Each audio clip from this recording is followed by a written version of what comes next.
대체 우리 인류가 어떻게 이 지구의 지배자가 될 수 있었을까요? 보통 다들 똑똑한 머리나 강력한 힘 같은 걸 생각하잖아요. 그런데 만약 그 진짜 비밀이 전혀 예상치 못한 곳에 있다면 어떨까요? 이번 시간에는 인류의 성공에 대한 우리 생각을 완전히 뒤집어 볼 아주 놀라운 가설 하나를 제대로 파헤쳐 보겠습니다. 여러분이 생각하는 인류의 가장 강력한 무기는 뭔가요? 지능? 아니면 언어?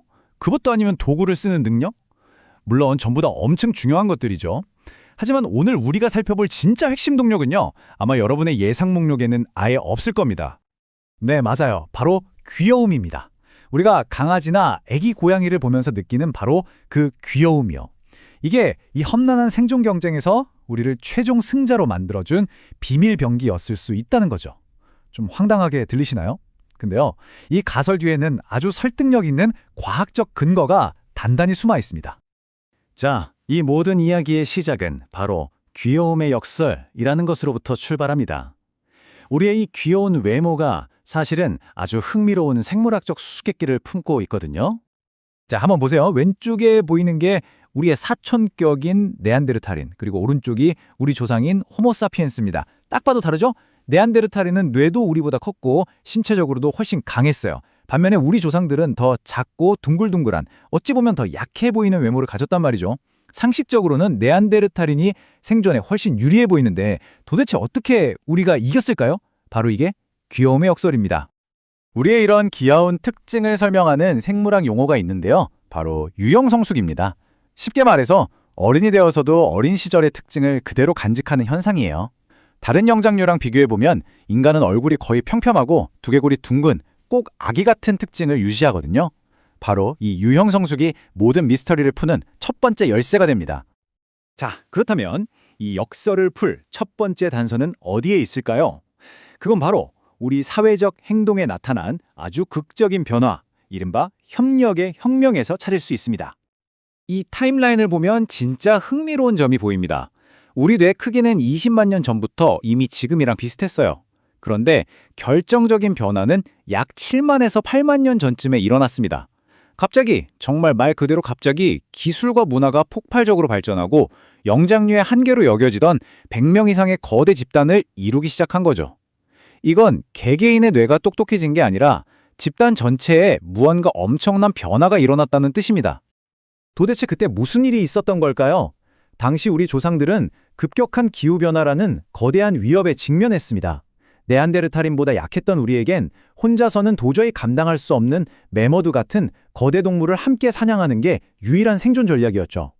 그러니까 대규모 협력은 선택이 아니라 생존을 위한 필수 조건이었던 겁니다. 아니 근데 어떻게 이런 협력 본능이 우리 유전자 깊숙이 각인될 수 있었을까요? 그 해답은 바로 자기 가축화, 즉 스스로를 길들인 우리 조상들의 이야기 속에 있습니다. 네, 스스로를 길들였다고요? 이게 바로 자기가축화 이론의 핵심인데요. 일종의 피드백 루프 같은 거요. 자, 첫째, 집단의 생존이 협력에 달려있는 상황이에요.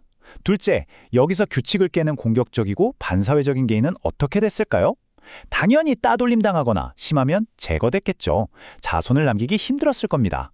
셋째, 반대로 온순하고 협조적인 사람들이 더 많은 기회를 얻고 더 많은 자손을 남겼겠죠. 넷째, 이 과정이 수만 년간 계속 반복되면서 인류는 말 그대로 스스로를 길들인 겁니다. 이 이론을 주창한 하버드 대학의 리처드 랭엄 교수는 이렇게 딱 잘라 말합니다. 우리가 개나 소를 길들였듯이 우리 스스로를 길들인 것, 바로 그게 성공의 비결이다 라고요. 이게 그냥 그럴듯한 이야기가 아니라 이걸 뒷받침하는 결정적인 증거가 있습니다.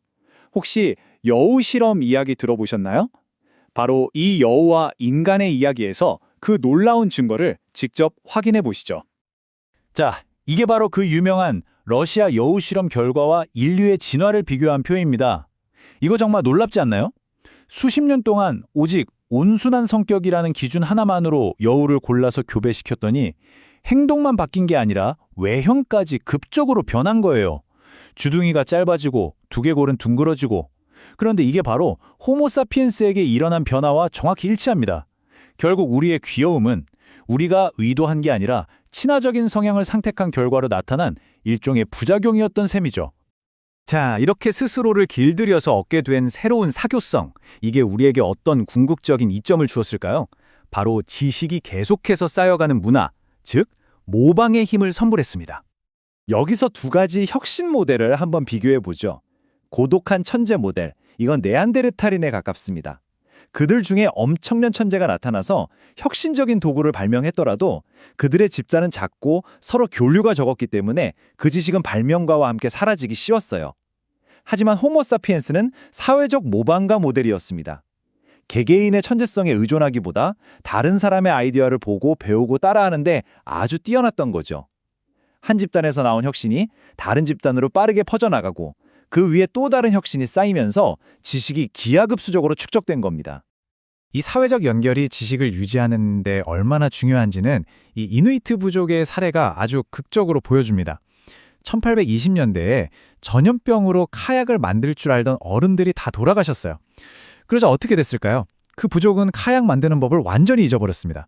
심지어 활 만드는 법 같은 다른 복잡한 기술까지도요. 복잡한 기술이라는 건 한 사람의 머리가 아니라 수많은 사람의 연결된 집단지성 속에 저장되기 때문입니다. 40년 뒤에 다른 부족을 만나고서야 겨우 기술을 되찾을 수 있었죠.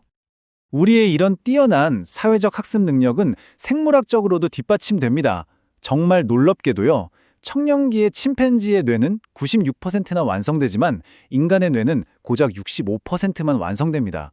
이게 결함이 아니라 엄청난 장점이라는 거죠.